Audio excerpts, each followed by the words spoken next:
बिस्मिल्लाहिर्रहमानिर्रहीम। Welcome to my channel online remedies. आज मैं आपके लिए बहुत ही ज़बरदस्त टिप लेके आई हूँ। इसमें मैं आपसे शेयर करूँगी सीने और गले में फंसी बलगम से निजात पाने का बहुत ही ज़बरदस्त इलाज। ये सस्ता और घरेलू नुस्खा है और हमेशा के लिए इस मर्ज से छुटकारा मिल जाएगा।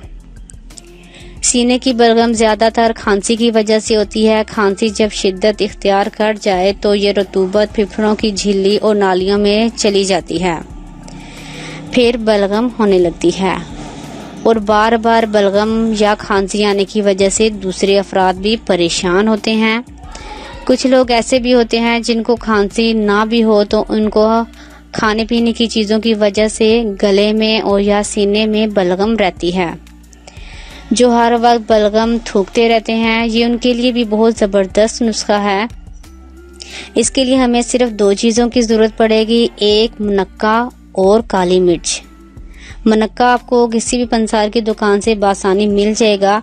आपको करना यह है कि आपने असली और बड़ा मुनक्का लेकर इसके बीज को आपने निकाल लेना है और इसमें 2 या 3 काली मिर्च के दाने रखकर आपने इसको बंद कर लेना है। फिर तवे पर आपने इसको गरम करना है। जब ये अच्छे से गरम हो जाए तो इसको नीम गरम आपने मुनक्के को चबा लेना है। इसे आप रात सोने से पहले आपने 2 से 3 मुनक्के आपने चबाने हैं। इंशाल्लाह हर किस्म की बलगमी खांसी 1 हफ्ते में ठीक हो जाएगी। इसे आप रूटीन के साथ 1 हफ्ता इस्तेमाल करें। ज़रूरत पड़ने पर आप ज़्यादा दिन भी इसे इस्तेमाल कर सकते हैं।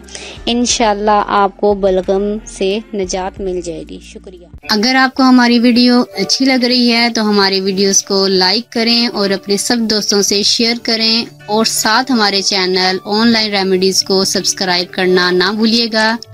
मिलती हूँ मैं आपको एक नई वीडियो के साथ। तब तक के लिए अल्लाह हाफिज़।